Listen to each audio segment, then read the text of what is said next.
You are now listening to a 302 Birds podcast experience, proudly powered by Tick Pick, Cutbet, El Diablo Burritos, Nick's Pizza, and Klondike Kate's on the heart of Main Street. Don't mind me. I will just be eating dinner a little bit during tonight's podcast with this fabulous chicken cutlet and this nice mother's homemade pasta. If that's not, the most fucking South Philadelphia way to start off a podcast, I don't know what is. But welcome to another episode, baby. Season 6, episode 2 of 302 Birds. The Birds are going to Brazil. The Phillies are making some trades. And speaking of trades, we got a call-in from a team we hate. We hate them with so much passion, man. Super Bowl 52. I can't stand those guys, but we gave it to them. I want to welcome a good friend of mine to the show. Finally, long overdue, Boston. What up? What's up, Beast? Welcome to the show. How are you? Good. Just wearing 302 Birds merch. Hey, it looks good on you, man. I'm not going to lie. Yeah, even though I hate the Eagles, but yeah. So before we get to your question, I do want to hit the intro, and then I'll kick it to Jack to take it away after. But we do want to thank, as always, El Diablo for sponsoring this segment. What do I want when I'm in the state of Delaware? Of course, El Diablo Burritos. Customer service always is serving your food with a smile on their face, asking how your day is. Their food is phenomenal as well. Their burritos are out of this world, one of the best burritos in town. Their queso is phenomenal. Their burrito bowls are amazing as well. When you're in and around Delaware, stop by your local El Diablo Burritos and tell them that 302 Birds sent you. God bless, go Birds. Hey, good evening, fellas. How you doing tonight? What question you got for us tonight, Boston? I think the Sixers should trade Joel Embiid. Hey, I agree. I'm a big fan about that because yes, he's a great talent. We'll never see a player like him again. But at the same time, is he going to get us to the promised land? I think not. He has been injury prone or injured every season since he's been in the league. And I get it. He's a big body. He's tall. He's, immovable. But, I don't think this man is going to take us to the promised land because I just think we should start building around Maxey. I've said it before. I'm out on Embiid. I don't care if he's MVP last year, but I'm out. What are you going to get for him, though? No team in the NBA wants him right now. That's okay. Well, we would trade him literally for nothing. And that's just not worth it. It'd be in the off season, these kind of big trades happening, but I just don't see it happening unless we got 5 first-round picks back for him. Yeah, I kind of definitely see some team overpaying for him and taking the gamble. Maybe a team like a team we heard in the rumors before were the Knicks. So maybe a team like that's about one piece away, takes a gamble because you really see we haven't, we've had Embiid healthy for 1 or 2 playoff series. This year he will be healthy, and I'm sure we're going to talk about it later too. But I think this injury came at a perfect time actually because now he just gets the rest and just get healthy. So hopefully this year we have a add to that count that you have 1 to 2 series, make that 3 series, maybe 4, 5, 6 go into the finals. That'd be great. Yeah, but y'all aren't going to get past us. Just saying. We'll see about that, man. We'll see. I think that it's an interesting take, but it's not going to happen until the offseason. I agree with that. I think Sixers fans, though, what this question shows, and NBA fans and basketball fans in general, are frustrated with what we've seen out of not only Embiid, but I brought it up today in a post, not just Embiid. Embiid, he's won MVP. But if you look at, Philly sports over the past, I would say 8 years specifically, we tweeted out today, in 2016, the Eagles drafted Carson Wentz. They nabbed Ben Simmons, picked up Mickey Moniak, and, of course, selected Carter Hart, which we'll get to all that drama later in the show. But they're all destined to be franchise greats, poised to lead our teams to championships. And key on that, that's a singular, championships. Plural. Damn it. Dyslexic. But seriously, that's plural, not singular. That should have been multiple championships. And throughout all of this, and Embiid's MVP, we have basically now what? 2 like actual substantial titles that you could like quantify. 1 MVP, I would say, for Joel Embiid. I guess Bryce Harper had that season too, but it's not like winning the World Series, or I feel like it's not like the MVP in the NBA where it's like one player, because I guess that the AL also gets it, or the other league. I don't even know what it's called. Tom's probably pouring his ears out now. But the point being, I feel like those are 2 very significant awards. And I just feel like, Jalen Hurts, maybe a couple years ago, if he would have won that MVP last year, I would have given that up too. But I mean, 2 championships to show for it. It hasn't been successful. It almost feels like a curse. I was on the trade Embiid trade a couple years ago when he really started to get injured, and we started to see that this was very much a pattern and not a one-off thing. And I think it is, unfortunately, we've kind of gotten ourselves in a hole where we've let him stay for long enough, and definitely nothing is happening until the offseason. But I am curious to see what happens, if anything, at the trade deadline. And we'll talk about that in a little bit. Yeah, it's been reported Sixers are going to be big buyers, so stay tuned. Yep. I did see that. I was listening a little bit to the takeoff. Shout out to John Clark from NBC Sports Philly, and he was essentially saying, like Decker is, expect a big signing, for center, or I believe guard. He said, I would love AD coming back. Ashley already has the graphic and the vault ready because we're that excited. But I mean, the guy has experience. The guy knows the Sixers. I honestly think bringing a player like Drummond in would be solid. I mean, he has a championship ring. He's not like the best, but when he was here, I mean, he balled. You can't deny that. When he was here, he had a pretty good tenure. So I would be all for bringing him back, especially like what they're saying with Embiid's injury. Now they're saying that it should be anywhere from 6 to 8 weeks to be specific. In 4 weeks, they're going to evaluate him. And then a bi-weekly point from then on. So probably looks like 1 to 2 months that he'll be back on the court. It's going to be interesting to see, but yeah, we'll see how it pans out. But Xavier, I do want to thank you for joining us tonight as our weekly call-in, sponsored by El Diablo Burritos. We appreciate you as always, man. And thank you for rocking that merch. It looks good on a Boston fan. Ugh, God, it pains me to say that. It looks better on me than Dolan. All right, everybody. That's enough from Xavier tonight. Next segment. That's my guy. Funny because Dalton used to be a Celtics fan. All right, everybody. Next segment. Thanks, crazy. Jack, for fucking exposing me. Were you now really? We're not gonna. Yeah, we'll talk about it later. We can do a whole segment on it at the end of the podcast if you guys want, but it's got to be after the last segment. But if you guys want, you guys can talk about it for sure. Jack can tell the story. But yeah, let's talk about the Phillies, baby. And even though he's not here, I'm missing him. I did say spring training is in the air. Time for Phillies talk with Bob Tommy. Ginger Stitch.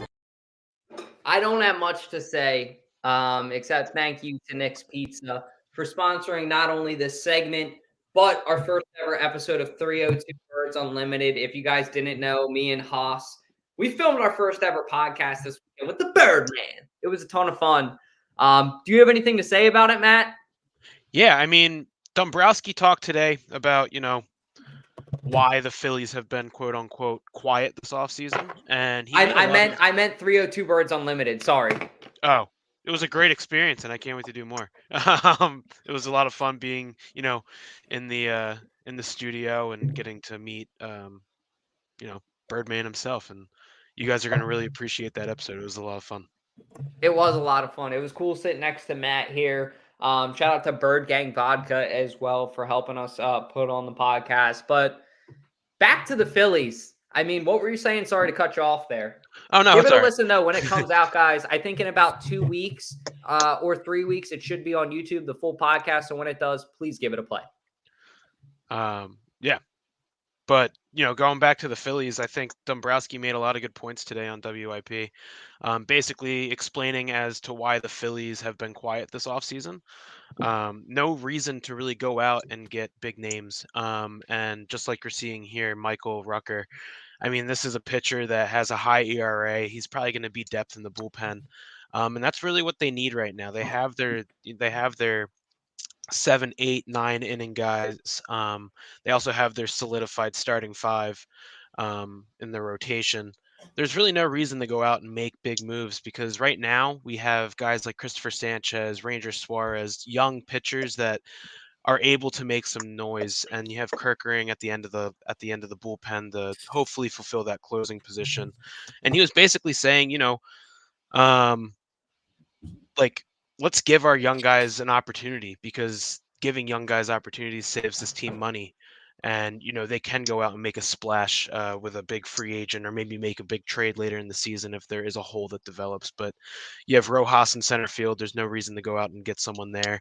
You have Marsh out in left field. There's really no reason to replace anyone there. I mean, that's 2 really good defense players in the outfield and then the infield solidified. So I think us as Philadelphia fans, we want them to make a big splash because you're like, oh, let's bring all the stars to Philly. But I don't really think that there's a reason to. And I think these trades that we're making is to really bolster our bullpen and nothing else. They're not really looking for guys that are going to go above and beyond and, take this team to the next level. Yeah, I agree with Matt. But one thing about Dombrowski, never count him out. He actually said today on WIP, you would be surprised how much we offered Yamamoto. So that just shows, we actually were in on the big guy. And I still want to count out Dave on making another splash if you can get it at a discounted price. Yeah, I also think that just shows how good Yamamoto is. It's like we're not looking for another pitcher to go into like our 4 or 5 spot. I mean, we were clearly bringing him in to be like the next Nola. I feel like it was either going to be Nola or Yamamoto. Yep. And they went all in on Nola, and clearly Yamamoto just wanted to play for the Dodgers. But yeah, like you said, Dombrowski's going to make a splash, hopefully. And if he doesn't, then I'm confident with the team that we have. Yep. And a lot of free agents kind of happened during spring training too. So stay tuned for that. There's still some big names out there. Yeah, all great points. And moving along, I mean, talking about Cody Bellinger, would you guys like to see a player like him or Jordan Montgomery come play in Philadelphia? I think Bellinger would be great. But basically the points I was making earlier with Dombrowski, like I really do want to see our young guys play. I think, Rojas he's going to be a great center fielder for us. I mean, as long as he can figure out how to hit the ball, and Cody Bellinger is a center fielder. Montgomery would be good. But again, I like our guys. I like Christopher Sanchez. He really stepped up last year. And you have Ranger Suarez, who is equally as good. He has ice in his veins, and he steps up in the big moments. So we have Taijuan Walker, who maybe Montgomery could replace, but again, we paid this guy $60 million. We're just gonna cut him. I don't know. I think we got to give Walker more of a chance. I don't really see Bolster starting 5, but Bellinger I could see taking over for Rojas in the outfield. Yeah, it kind of sounded like today that Dave's content with the roster and he really wants to give Rojas a chance. He quote unquote said that he's most likely to start center field, but nothing's guaranteed. So, and I definitely think, if Rojas struggles by the trade deadline, that becomes our biggest focus, getting another outfielder. But it's been a relatively quiet all season. Your big splash was Nola, and I think this team's still good enough to run it back and make a huge postseason run. Yep, I'm excited for what the next couple weeks holds. 7 days. 7 days. Can't wait. I just love, every single night just throwing on MLB TV and just watching baseball. There's always a game on. It's fantastic. It's not like NHL, NFL, NBA. Like, I just like being able to log on, just sit down, crack open a brewski and just be like, all right, how are the Phillies going to blow this game today? The pain in being a Philly fan, which is actually a perfect segue into our next segment. I mean, it's been really a short-lived success, not only hopefully for the Flyers, but Carter Hart. I mean, he's officially not on the roster now in Philadelphia. He's completely done, I think, from the NHL. It's safe to say now with these allegations, but I guess they're proven.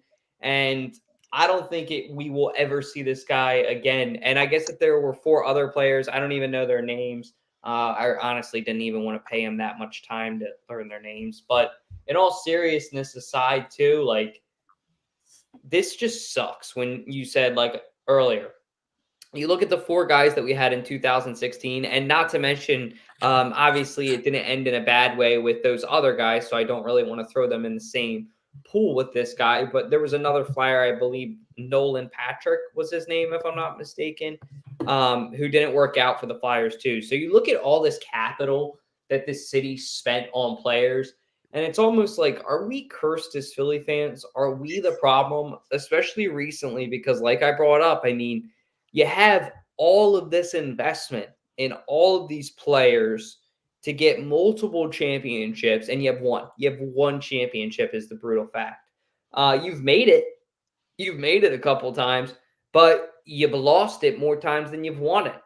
And it's like very unproportional. So I'm very frustrated about this. This news was very unfortunate to hear, and unfortunate to hear the type of person that Carter Hart is.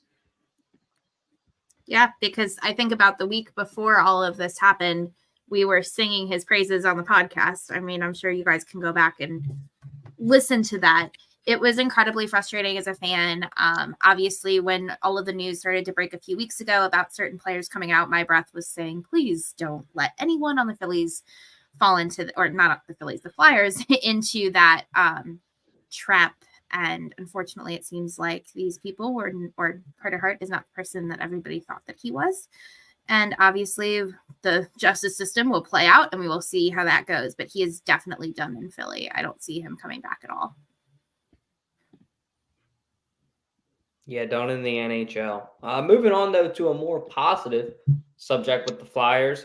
You got the All-Star weekend that just happened. You know, Justin Bieber's out there in a full fucking skate with a captain patch. I'm like watching this from home, like, what the fuck is Bieber about to play hockey? And you actually saw him take a couple of shots. It's in his blood. He's Canadian, you know, just being a hockey player. But Travis Konecny and Gritty go to the All-Star game. I think that they represented pretty well, like Ashley said. I mean, she's got on the hoodie representing well as well. Was it fun watching this, Ash? It was a lot of fun. I actually pretty much mostly enjoyed all the mascot stuff. They did a fantastic job. Gritty is really good at dodgeball. I learned that. He is ruthless. But it was really fun how they kind of mixed it up this year and had the captains actually pick their own teams, which I thought was a really creative spin. We'll talk about the Pro Bowl later, but, you know, the Pro Bowl is Pro Bowl. There seemed to be a lot more fun energy going on, and I personally, as a fan, enjoyed watching it. Hey, that's great to hear. I mean, like you said, when I saw the dodgeball clip online personally, I was very impressed, is all I'll say.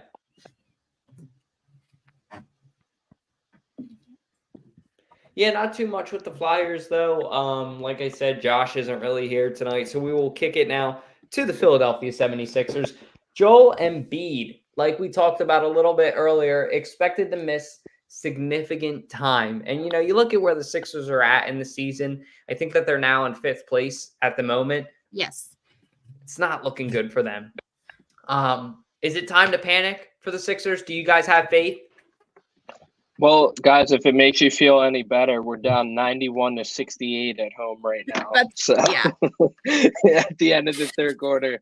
So this team, I'm really nervous because if Embiid's out, you know, they're saying 4 weeks. I feel like that's bullshit. That's just selling hope to the fans. Realistically, I think he's going to be out 6 to 8 weeks. And, you know, it's scary. I think this team's going to fall down in the standings. And by the time you get, you know, playoff time with Embiid, you know, there's a chance we could be in the play-in just fighting to get in. So we really need to step it up without Embiid and stay course in the playoffs, hopefully a top 6 seed. So I think we should trade for a backup big right now, especially during this time. Yeah, definitely. I definitely think that I'm not worried about the playoffs. I think they're going to make the playoffs. whether that be the play-in tournament or securing the 6th seed or 5th seed. I think, Elton Brand and, the Sixers know that they need to go out and they need to find someone at the trade deadline to really take over that role as center, because Mo Bamba is Mo Bamba. He is below average. And then you have Paul Reed, who is our backup center, who's 6'9". He's a small center. And they need a solidified starting center to be playing right now. And so I think that should be their number one priority at this deadline. I'm not panicking. I've already accepted the fact that we're not going to get the 1 seed this year. But if he's back before the playoffs, then I'm again 100% confident that we're going to make some noise. I mean, we're used to this. This happens to us all the time, every year, every freaking year. It's going to be a second round out. But we beginning in season 5, we talked about this Sixers team is looking really good. They have a lot of depth. But recently, that depth is concerning me because obviously Joel Embiid being injured, Maxey, he can step up, and play some good games, but like the depth is kind of hurting us. Like House is not doing that well. Paul Reed can drop 30 points and then the next night drop 15 points. So it's really inconsistent. I'm not panicking. I'm just kind of numb to this now as a Sixers fan. Like, this is going to happen. We're expecting this to happen. But yeah, as everyone else said, I think, the biggest thing we need to look at, for this trade deadline is getting a big for the time being to stick in place for Embiid. I mean, that's all I got to say. Yeah, there were reports today saying that they could make as much as 3 trades tomorrow. Which they need, honestly. I mean, and not even just Embiid being injured. There's 3 other starters that are injured too. Batum's out. Covington hasn't played in God knows how long. I mean, our depth is not very deep anymore because everyone's injured or sick, or it's so funny looking back at 3 weeks ago and we're just like, this team's winning the finals, like, no doubt. Yeah. Also, can I just say this, and you guys can say you're wrong. I hate the fact that these players can choose to sit out games, because as we see, sitting out games, you get rest. At the same time, when you get back in the game, you're injury prone. You're more likely to get injured because you're not consistently getting into the game time. You know what I mean? So I hate that about the NBA, and I think the Sixers, their star players have been doing that a lot this year. And just play. You're getting paid millions of dollars to play basketball, a sport that is you love. Like, play every fucking game. Take a rest here and there, but this is getting ridiculous. All these different rest days they're having, because it doesn't set you up. It sets you up for failure. Yeah, I definitely don't disagree with you. I think it's it's a difficult spot that we're in. I think I would rather Embiid, honestly, just don't take the 4 to 6. Take as long as he possibly needs off, because we need him healthy by the time we get to the playoffs. Otherwise, we are screwed. We've seen it time and time again. So if he does not come back to the playoffs healthy, we're done. I already have had my reservations. As Jack said, we're going to be a second round exit. I hope I'm proven wrong, but I won't. Well, man, that's something I haven't heard as a Sixers fan. Second round exit. Yeah. Past 6 years. That's a first. Quick thought. Do you guys think that we just tank the season? Just tank it? Try to get a good lottery pick if we could? And I think it's too late at that point. What is there, 30 games left in the season? Just lose out. I yeah. mean, you'll end up being one of the worst teams in the NBA with that record. Yeah. Well, good luck for Josh Harris, because all that guy wants to do is sell tickets. So good luck selling that to him. They're going to sell you on the point that Embiid's coming back soon. So you guys can keep buying tickets. It's a trap. Yeah, I don't think that any team should just tank for a draft pick. I think that's a really stupid idea. The process. Yeah, exactly. We tried doing that; it didn't really work out for us. So, yeah. I think too, like Ashley said, in my opinion, I thought she hit the nail on the head when she said, "Just get healthy." And it's like, just get to the playoffs for Embiid. And it goes back to the old Rocky story, right? When fucking Adrian's laying on the bed. You make it to the playoffs, and all that this team has to do, just win. It's literally that. It's just win. That's all you got to do. Get in the playoffs, have a healthy Embiid. Fuck it. If I was the Sixers and they're playing well, I'm not going to bring back Embiid until like fucking the game before the playoffs. Let that dude get as healthy as long as he needs to. I will hand deliver Chick-fil-A sandwiches to him and a salad. But, if that makes him happy, a nice Chick-fil-A sandwich, we know he loves them. Whatever's got to get this guy mentally right, physically right before the playoffs, he needs to do everything, because I really think this is the last year. The window's closed last year. So that really means that the window closes this year. And before we do move on to our next segment, I just want to say really quick, shout out to Doc Rivers for absolutely fucking the shit out of it right now with the Bucks. I mean, good God, 1-5, I think it is. Yep. How is he the? Oh wait, I don't know if you guys talked about this last week. How is he the head coach for the All-Star game? The head coach. Yeah. What? I thought I was tripping when I saw that. Yeah, I was like, "What?" He even admitted it. He even admitted it in his interview. Yeah. He was like, "Why the fuck am I the head coach?" I just got here. Gotta love the NBA. It's But, definitely Doc's like already Decker back said. at They'll sell it to you. You know what I mean? Like Josh Harris. They're trying to make their money. What were you saying though? Sorry, Decker. I said Doc's already back at it. They asked him basically a press conference on, what's going on your first couple games, and he was blaming it. I sent the clip to Dawn. He was blaming it on the altitude, on the scheduling, just all this bullshit. Doc Rivers is the king of just excuses, and he'll never look himself in the mirror and say that he's not that good of a coach, and he lives off of one ring with 4 Hall of Famers from 2008. So I mean, he should have won more than just one. Oh, absolutely. And he didn't even get to the conference finals with those Clippers teams or the Sixers. So Yeah, that is pretty bad. Moving on now to actually our next segment. He's old. Saddle on up for Halsey's Hot Takes, brought to you by Sharps, where you can see and tell your friends' hottest bets. That's fucking awesome, dude. Welcome to the newest segment of Haas's Hot Takes, brought to you by Sharps, where you can tail and track your friends' latest bets. Please sign up using our promo code 302D866. That's 302D866. And link your sports book. So this is going to be a segment on each show where I bring to you 3 hot takes, and we're going to just discuss them. It's meant to bring some fun to the show, and we'll start off with our first one. The first hot take in 302 Birds history is international games are good for the NFL. What do you guys think about that? I say yes, but I think they have too many, like in a year. I definitely think it's great to grow the game globally, but now, like, Jesus, what we're having like 8 or something in a year. I don't know. I think Goodell's goal though is to eventually get a team in like London or Germany, and there's talks that the Jaguars could be, the first team to move to London, and that would be just that would be I would like that, but that'd be chaos if you're in the same division as them and you have to travel to London all the time.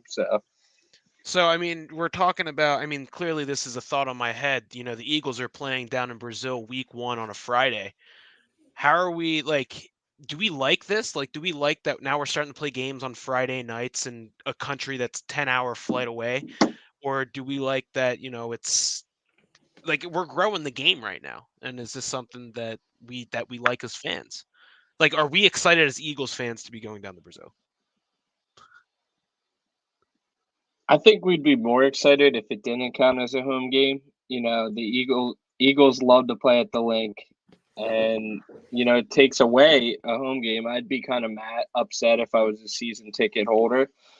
You're losing one last game, but I feel like this is an awesome experience on a Friday night, and I eventually think, NFL, Goodell's going to do over the next couple of years. You guys are going to see he's going to try to get games on a Wednesday night, maybe. Like I think Christmas this year is on a Wednesday, so I feel like he's going to do everything to get games spread throughout the week over the next couple of years.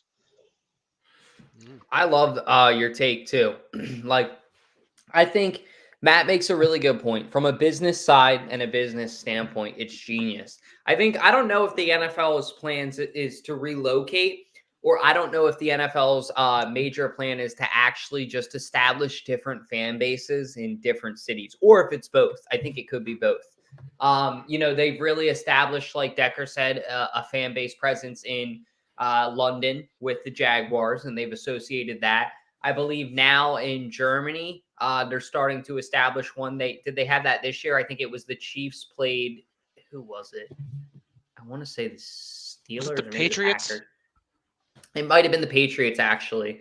All I know is I think what the NFL is trying to do is take these popular teams and these big names, Philadelphia Eagles and Brazil. They're the home team.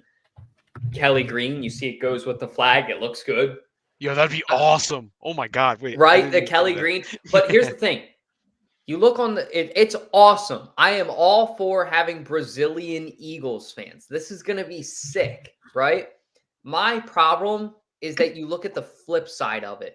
And personally, I think if I'm Lurie, I'm pissed. I'm losing all of that revenue from a home game, from jerseys being sold to drinks being sold to tickets, everything, the whole nine. And at the end of the day, as a fan, I'm kind of pissed too. Because could you guys imagine how fucking crazy that tailgate would be on a Friday night at the Link?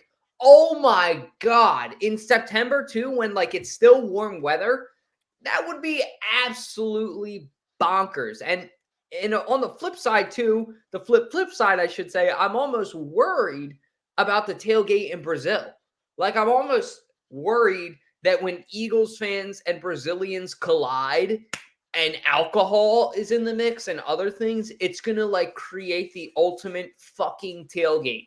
This year we had the fucking crazy guy. I forget his name, but he wore the fucking Rey Mysterio mask, basically. I know Rey Mysterio isn't Brazilian, but shout out to him, you know what I mean? He's jumping off the fucking bus and fucking breaking tables. Hispanic people are crazy. So I think that this would be a ton of fun. It would be a great tailgate. You guys look at the soccer game this year that Mexico had there when the Phillies tailgate happened, and that was madness.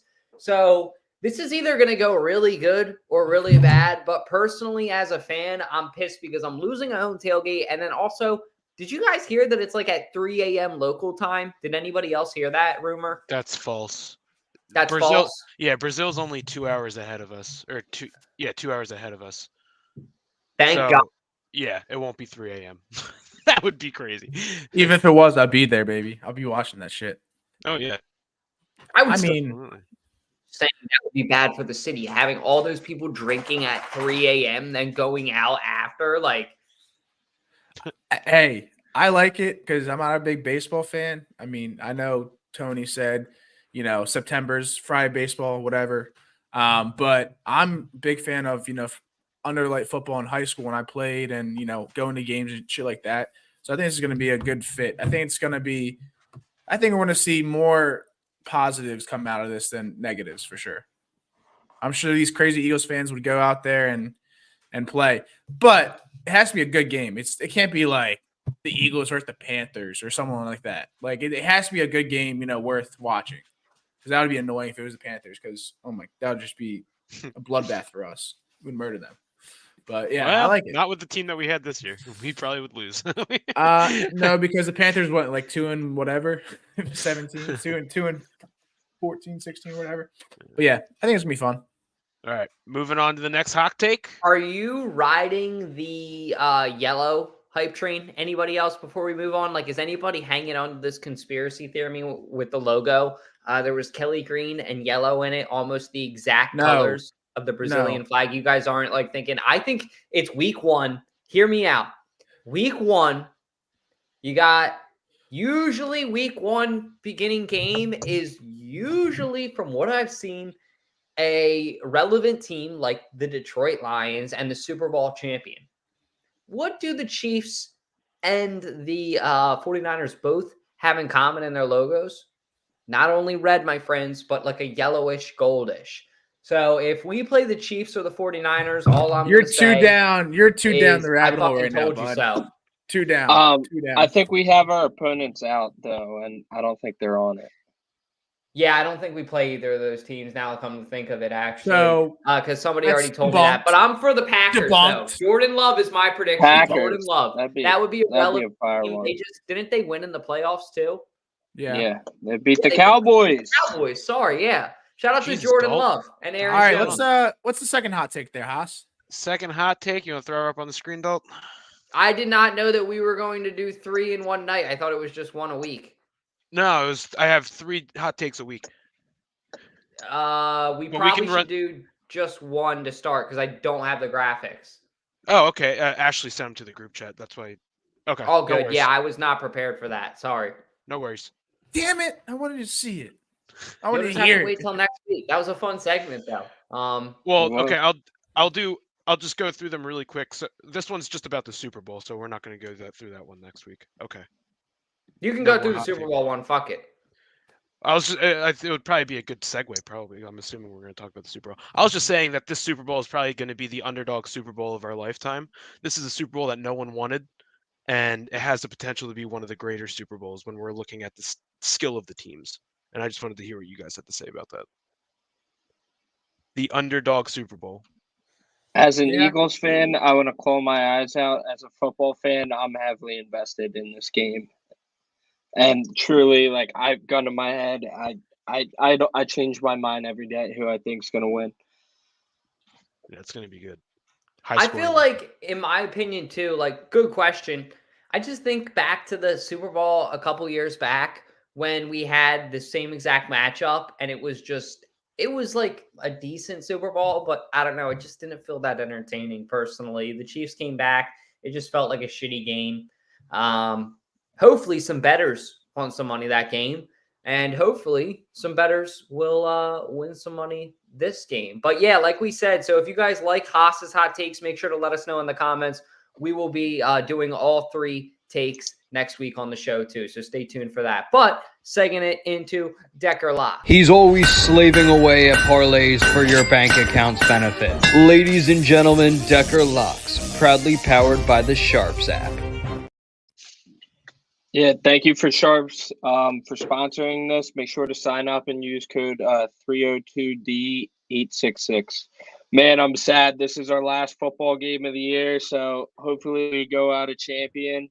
And yeah, like I said earlier, I really can't pick a side in this game right now, so I'm gonna roll with player props. First one, CMC over 90.5 rushing yards. That he's so good. He's so dominant, and every week too, you got to pair that anytime touchdown with him. Once they get to the goal line, you know who the ball's going to. Every once in a while, it goes to Juice check, but yeah, CMC, he's so damn good. You can't deny it. Another one, this one, I feel like it has really good value. Marquise Valdez-Scantling over 19.5 receiving yards. Mahomes going to go to Kelce. He's going to go to Rashee Rice, who's our next one who we took over. But I feel like he's been growing. He's been throwing it to Valdez-Scantling more and trusting him. And I think bum-ass Tony's coming back, so I don't think we'll be throwing it to him anymore.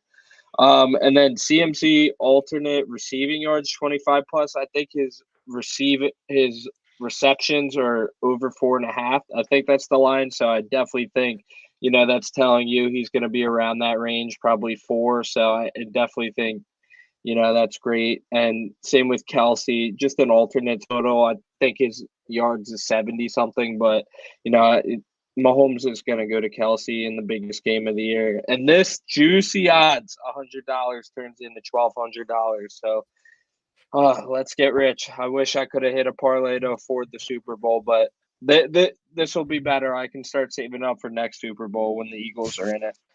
Another hot take and another bet. Travis Kelce, first touchdown. Ooh, I like that. Yeah. I like that.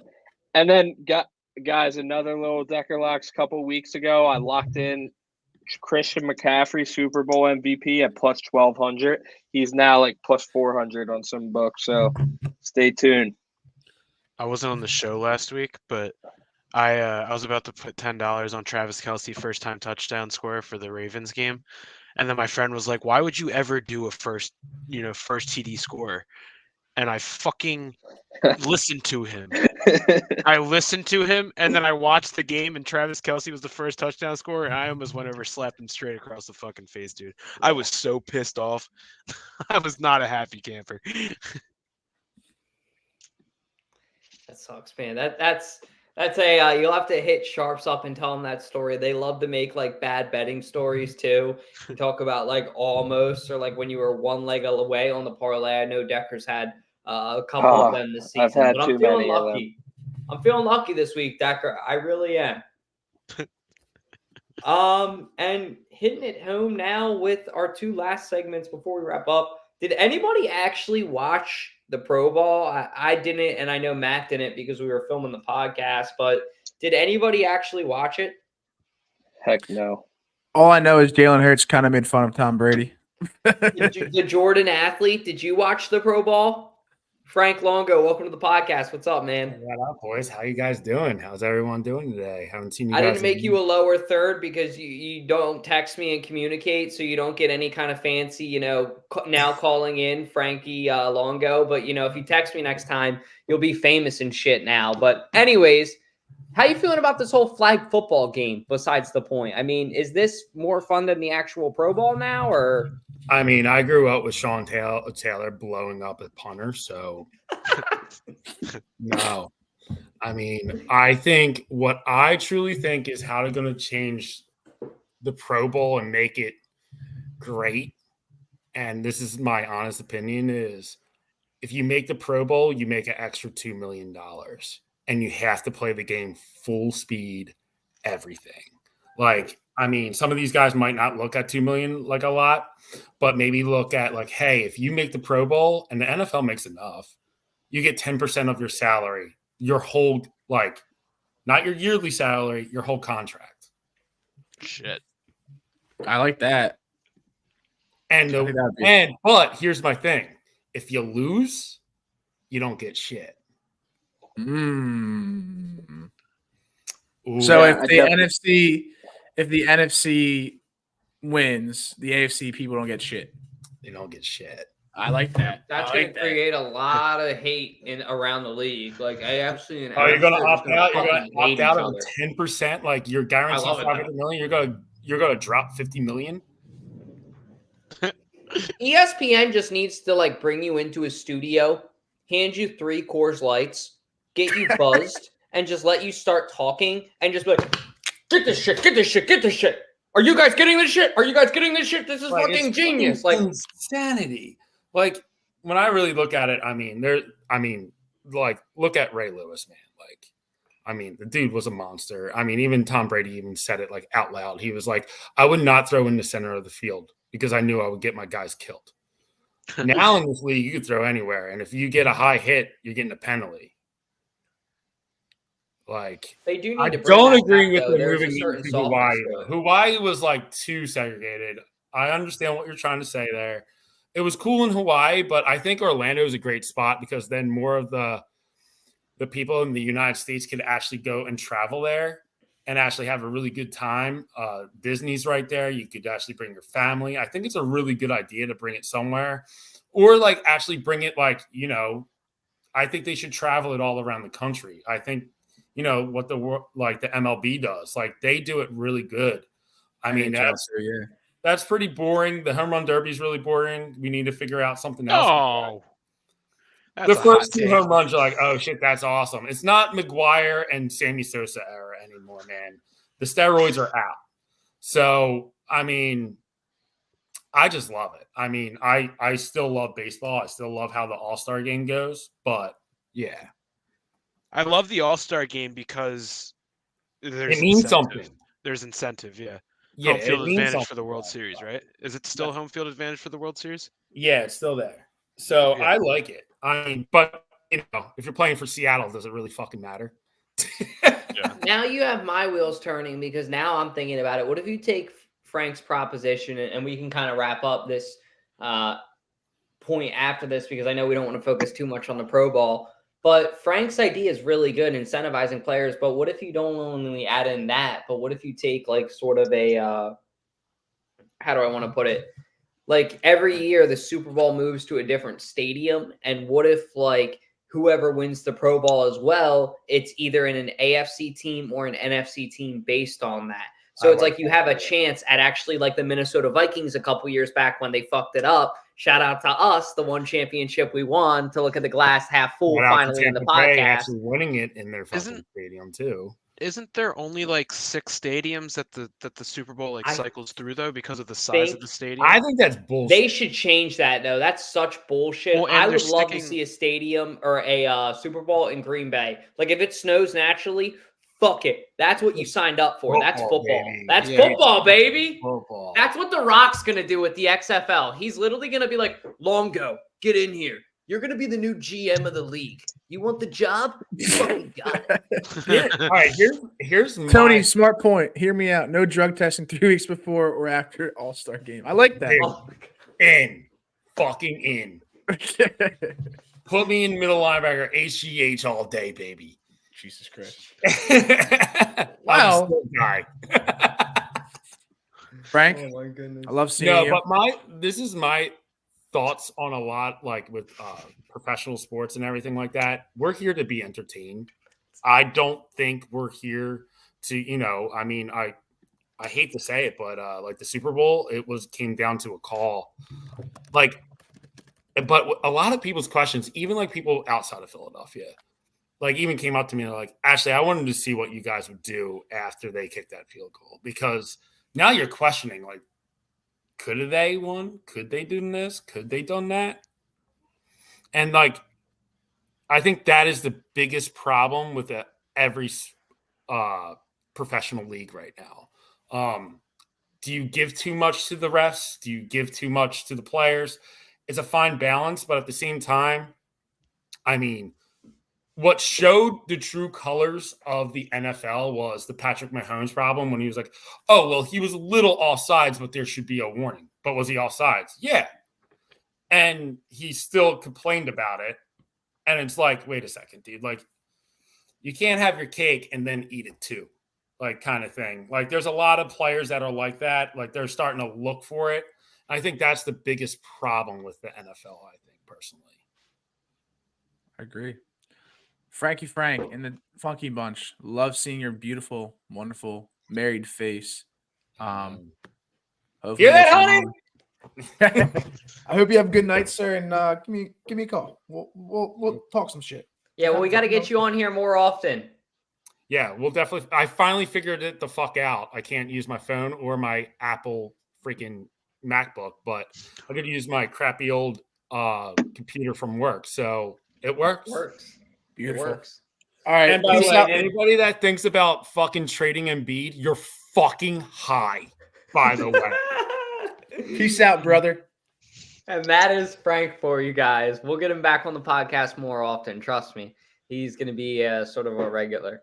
But anyways, I do want to get to a draft prospect too. Shout out to Jeremiah Trotter Jr. We were talking a bunch of smack about that. If you guys don't already, give our Instagram a follow. I want to give a big shout out to Fisher K Designs too. A huge just jersey swap guy, amazing graphic designer, made this jersey swap for us of Jeremiah Trotter Jr. and it came out clean. Would love to see that. We gave that preview last week though. Tonight we're going to talk about Kool-Aid McKinstry. I don't know if there's a cooler fucking name in the NFL. Sauce Gardner, move the fuck over, man, because you now have the second coolest name in the NFL once this guy comes in. In all seriousness, though, I do think that this would be a good pickup for the Eagles. You look at this guy, he's played with a lot of players on the team. I bet you he's played with Ringo, the guy who they picked up last year. These guys are going to have chemistry. Didn't the Eagles just bring in Alabama's secondary coach too, or was that another college team that I'm mistaking? I think it was another team because we brought in the defensive backs coach from the Broncos. You're right. My fault. But anyways, the point being, I'm really excited. I think that this guy would be a good pickup. You look at his stats. I mean, the dude has 23 passes deflected on 32 total games, or 32 total tackles. I'm sorry. 2 sacks and 2 interceptions. I mean, he is productive. That's what you see from a lot of these cornerbacks nowadays. You're not going to see the inflated stats. Shout out to Jalen Carter's stats last year. I know Ashley and I were crazy about that. I think Jalen Carter had something like 2 sacks his last season, which was wild to me. But anyway, point being, Kool-Aid and Kelly Green. You guys want to see it? I think it'd be great. Our secondary is clearly depleted. Bradbury is going to be gone. I could see Maddox going. But there's a guy that I think we all forgot about, and it's Isaiah Rodgers, that we traded, or we picked him up from the Colts. He didn't play this last season because of I think it was a gambling problem. But he was outstanding for them. So I think if you have Slay, bring back Isaiah Rodgers, and then draft another, someone in the first round, I think our secondary can quickly go back to being one of the better ones in the NFL. And Kool-Aid McKinstry, I think would be a great pick for us. Yeah. You like that name too? You want to get a Kool-Aid jersey? It's fucking awesome. I'm looking at more getting a middle linebacker of some sort. Second round. You think so? Yeah. I think a lot of mock drafts have Jeremiah Trotter Jr. going in the second round. Okay. I've seen some going pick like 22 overall to the Eagles. But so we'll see. But I think that is this is going to be a defense heavy draft for us. And I think if Kool-Aid's still on the board, we should probably get him first round. And then if Jeremy Trotter's still on the board, we should probably get him second round, because we need to build that defense, because our offense, and we need some receivers too. That one guy from South Carolina, I can't think of his name, but I was watching a video on him, and he's like the next DK Metcalf. Very similar build to DK Metcalf. I think he's a little faster. And some of the plays he had this season were insane. So I can't think of his name. I'll look it up, but I think that would be a good pickup for us to get. Yeah, I mean, because Kez Watkins clearly is not our number 3 wide receiver, and we need someone to be our number 3 wide receiver. Zacchaeus is too bad. I mean, he was fine. He got a couple touchdowns this year, but, he's not anywhere that we need. Julio Jones, again, he's old, 40. washed. I would keep Zacchaeus. I'm on the Zacchaeus hype train. His name is Xavier Lamette. Xavier Lamette from South Carolina. He would be a good pick for us. He is very shifty for sure. But sorry, I didn't mean to interrupt. No, you're good. I mean, it was kind of building off that. I mean, we need a solidified wide receiver number 3, especially with having Kellen Moore come in. I mean, can you imagine having 3 really good wide receivers on a pass-heavy offensive coordinator? That's what we need. I think it would be great. We'll see who they pick up in the draft. It's going to be an interesting one to see how he work his magic again, for real. But I mean, that's pretty much all we got for you guys. Jack actually did have a trivia question down in the bottom. So the score is pretty much 0-all for trivia. So for trivia's sake, we're still going to ask it. And if you guys want, you can send Jack your trivia answers on the podcast. I know Sean is listening and if Ash is still listening at home. But go ahead and ask the question. Time for everybody's favorite part of the show, 302 Trivia, with your host, Jack Dordan, the mayor of Delaware. Thank you to Fantasy Football Network for that sponsorship. Tonight's question we have for you is, which stadium... What? It says tick pick. Damn, tick pick. You know what I meant. I was out of it last week. Anyway, which stadium housed the Eagles from 1958 to 1970? Which stadium housed the Eagles from 1958 to 1970? A, Franklin Field, B, Veterans Stadium, C, Connie Mack Field, or D, Lincoln Financial Field? Are we giving the answer right now? Give it like 10 seconds. If you haven't texted Jack your answer, please do right now. I am going to send him my answer real quick. I'm just trying to stall this best I can. So while we're waiting, I know we talked briefly about the Super Bowl. How are you guys feeling? You know, I'm good, Jack. I just sent you my answer. And I'll get to that. So after this, again, the question is, which stadium housed the Eagles from 1958 to 1970? Anyway, the answer is A, Franklin Field. So Let's fucking go. Matt, correct. Decker, correct. Ash, correct. Dalton said B, incorrect. That's it. Sorry, guys. And then to that point, Hoss, and then we can hop off. I don't know. I don't know who I want to win. I want Usher to win. That's who I want to win. Yeah. Because I think it'll be, I don't know. We'll see what happens. That's all I got to say. Matt, all I have to say is orange Gatorade. That's the only thing I got to say.